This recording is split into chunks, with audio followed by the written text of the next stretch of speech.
Well, here's what we're doing today. A couple days ago we ended up changing out a quantity fuel regulating valve on this truck. Tim hauled manure with it yesterday and I just started it up. I wanted to make sure it didn't have an erratic idle to it like it did prior to changing that valve out. If you were to recall in some of the older videos, this had kind of a up and down idle to it. So I just started it up. I wanted to listen to it for a second. It sounds perfect, so that did the trick there. Another thing that we have to do is we have to put plates on this truck. I just got back from motor vehicle. I finally got this truck registered. This was a Canadian truck. It was titled through a company in Arkansas. It just got into a whole mess, and we're just getting around now to getting this thing registered. We have run it nearly 5,000 miles with just insurance on the truck. We haven't had any plates or anything, so we have been around quite a bit with this truck. With we've been running around with no plates on it. So but we're gonna go ahead and get them on. You'll notice I've got a jack in the back of my truck. The seed tender and the fuel trailer is down in front of these bunks here. We're going to jack both of them up, pull a wheel off of both of them, see if the pattern, the bolt patterns are the same. If they are the same, I'm only gonna need to get one tire. I need a spare tire between the two of them trailers, is what I'm trying to get at here. And the fuel trailer's got 16-inch wheels on it with an 8-bolt pattern. The seed tender has 17.5-inch wheels with an 8-bolt pattern, but I think they're both 6.5 inches. I do have some 17.5 tires, and my hope is that the 17.5 will work on the fuel trailer, and then all we need to buy is one rim, and we already have the tire. So let's get the plates on this, and then we'll work into that next project here. So we might as well go ahead and shut this off. It does not need to run. I just wanted to listen to it to see if the idle was correct. This got 196,000 miles on it. When I bought it, it had right around 192,000. So we've put, well, I guess we've put just over 4,000 miles, not quite 5,000 on it. And we've been running around, March, April, a couple months anyways. And a few deliveries with it as well. So let's go ahead and get these fancy plates on here. All right, it's all legal now. Yes, the plate's not exactly where it's supposed to be, but if you bolt the front plate on right here, it hangs down below the bumper, and then corn stalks hit it, and it ends up ruining them. So it's best to get it out of the way and to be able to put all 4 bolts in the plate. So that's why it's mounted there. On the rear, sometimes we don't even put the rear plates on the trucks. The guy that owned this truck before I did, he had a little rubber mount on the bottom there, and it could just kind of swing out of the way. But again, corn stalks are going to whack that, and it's going to end up ripping it off. So we've got this license plate light hanging from that same piece of rubber.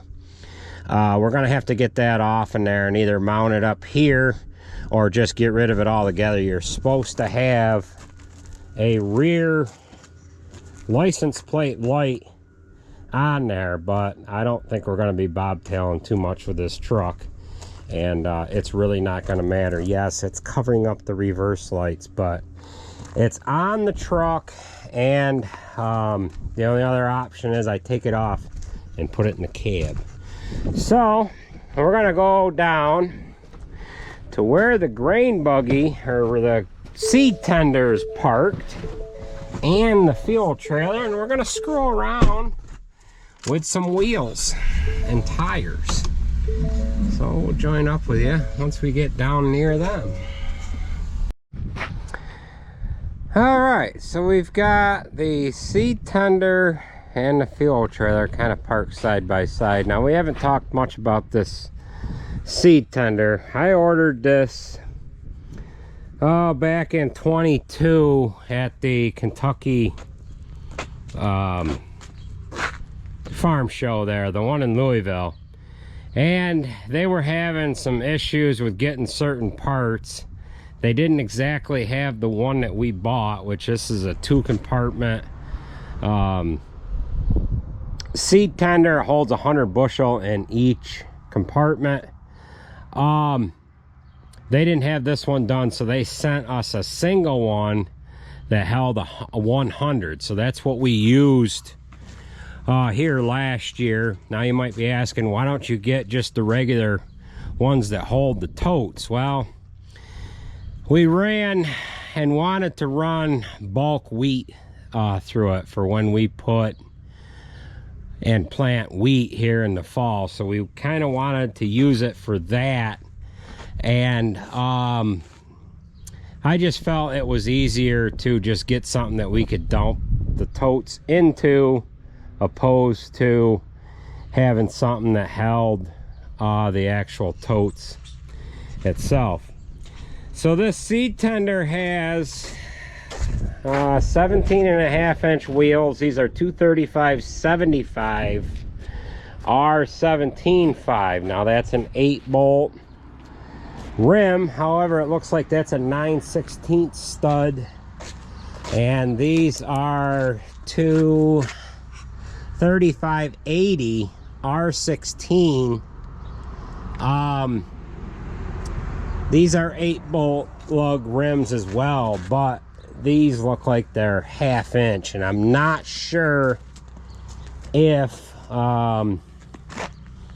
well, we're gonna see how it works here. It looks like the tires, I haven't put a tape measure up against the tires yet, but it looks like the tires are somewhere around the same size. So let's go ahead and dismount both of these, get the wheels off of both of them, see if this wheel will go on that one.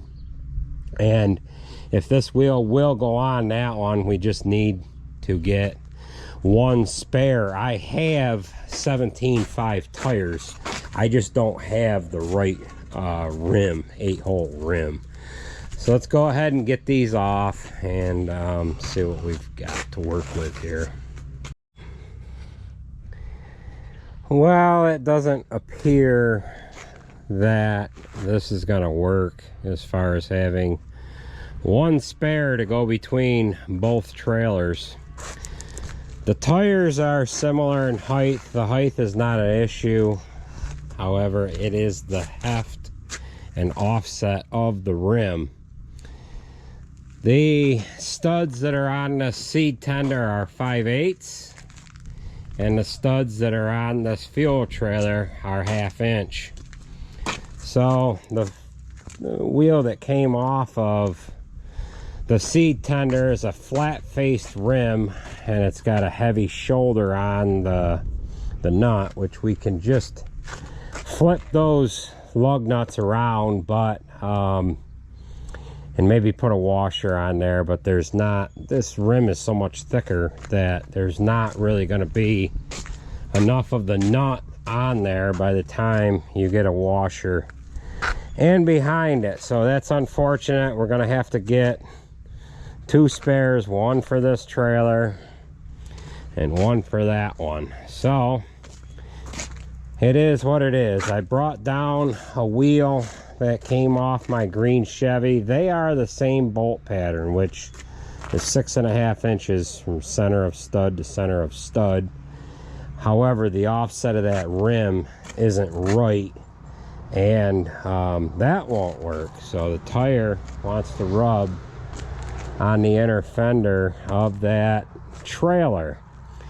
So we might as well get these wheels back on there. I need to adjust my hitch height, and we've got some other things that we need to do to this trailer as well. So we're gonna adjust the hitch height, and then we're gonna get it up to the shop after we get these wheels back on there. So we better hurry up because it looks like it's gonna rain. So yeah, well, we've got this up to the shop here now, and we've got to do some things to it. We have to raise or lower the ball mount down to one set of holes. Now this has it has a scale on it. It's weighing off of the axles and the tongue. So that's what this is here. This is a weigh bar. And of course that extends that out. The chains aren't long enough, and neither is the wire harness here. So we're just not quite long enough. So I don't think I have any extra wire in the tongue right there. This hitch is a lot longer than it needs to be. I'm going to push this through as far as I can and drill another hole into it. Looks like I can move it ahead maybe 2.5 inches or so. Drill another hole in it, and then that'll get the trailer a little closer than what it currently is. So we need to do that. We've got to hook up our seed tube here. We've got to get that clamped on up there. We need to make sure the tarp is going to work, make sure there isn't any garbage in it.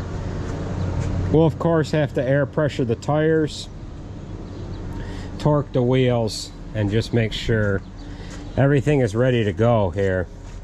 We'll of course need to make sure the battery is charged up and all that stuff, and we actually got to start this up and run it. I don't even know. It's low on gas. I don't even know if they ever even ran this, so we'll have to check the oils on it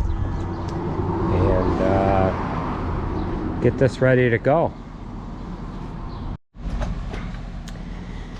Alright, so I shortened up my hitch. I've got the hitch height set. However, this wire is about 3 inches too short, so we need to add on to that. And we need to add on to the chains. There goes Charlie to practice with the ram.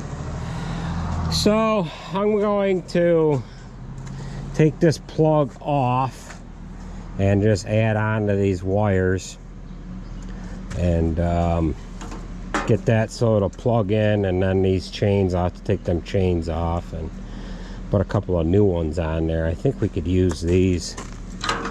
Between the arms on the alley scrapers, they need like 24 links or something like that.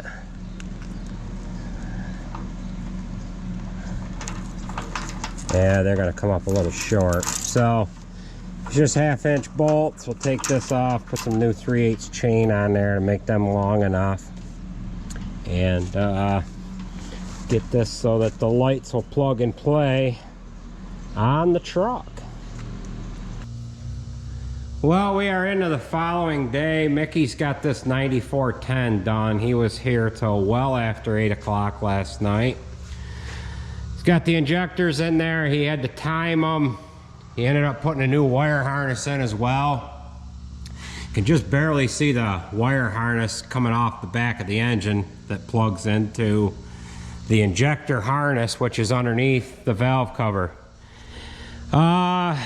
I think it was maybe 2 weeks ago they ended up putting an air throttle in this, which is right up there, and a new ECM.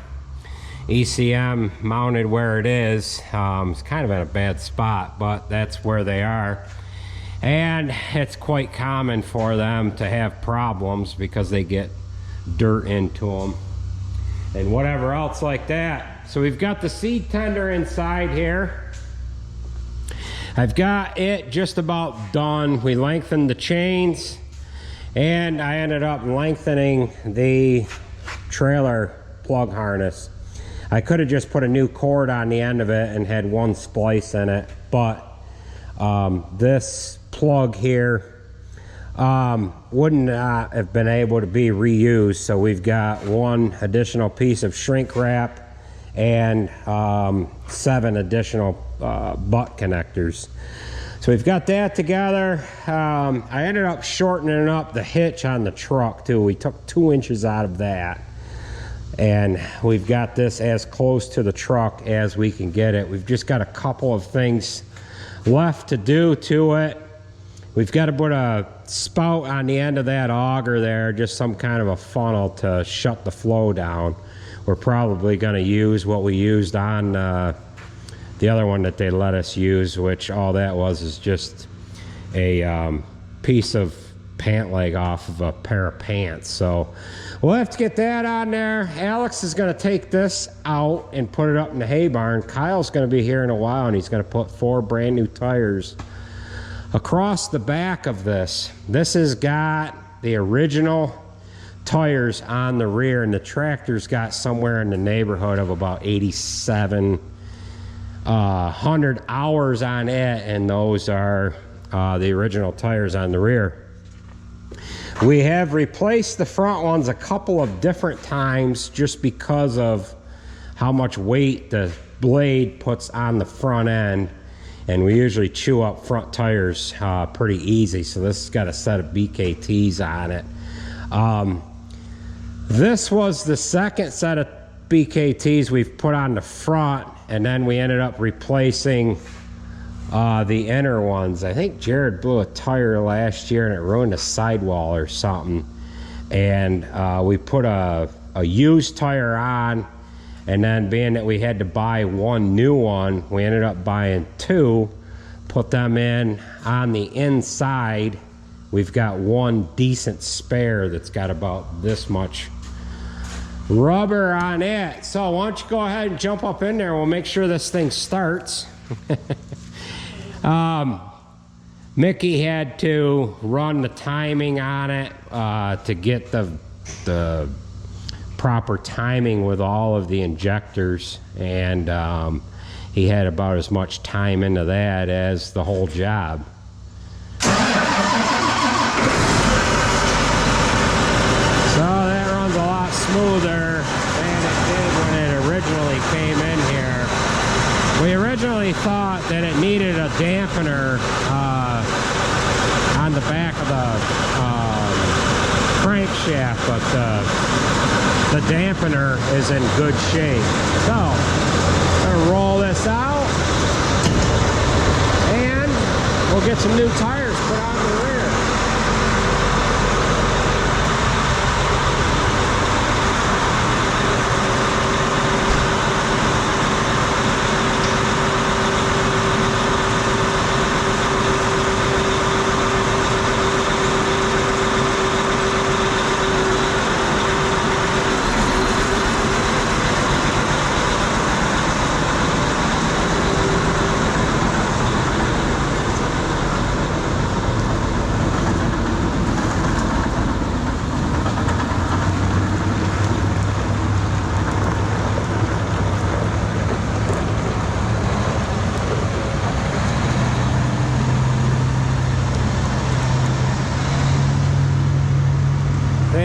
Getting ready to drag line the manure out of the manure pit over to Jared's, and he's taking our crawler over there now.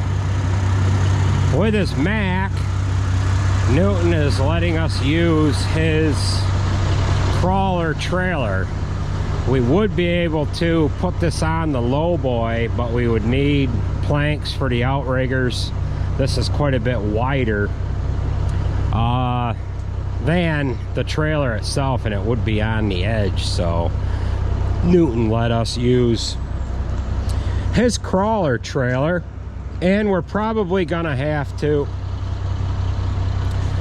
purchase one of these just so that we can move this crawler back and forth between our home farm here and the lagoon. There goes Jimmy. Yeah, so we better get on with it here. Well, now that the 9410 is out of the shop, we're able to pull this silage box back in, and the girls are going down through and hooking up the marker lights on it. We had to pull this out of here because we had to have room in the shop for when Kaz did the pit to the corn planter. So we're just finishing up the seed tender here. I've got the wire plugged in and the hose hooked up and all that.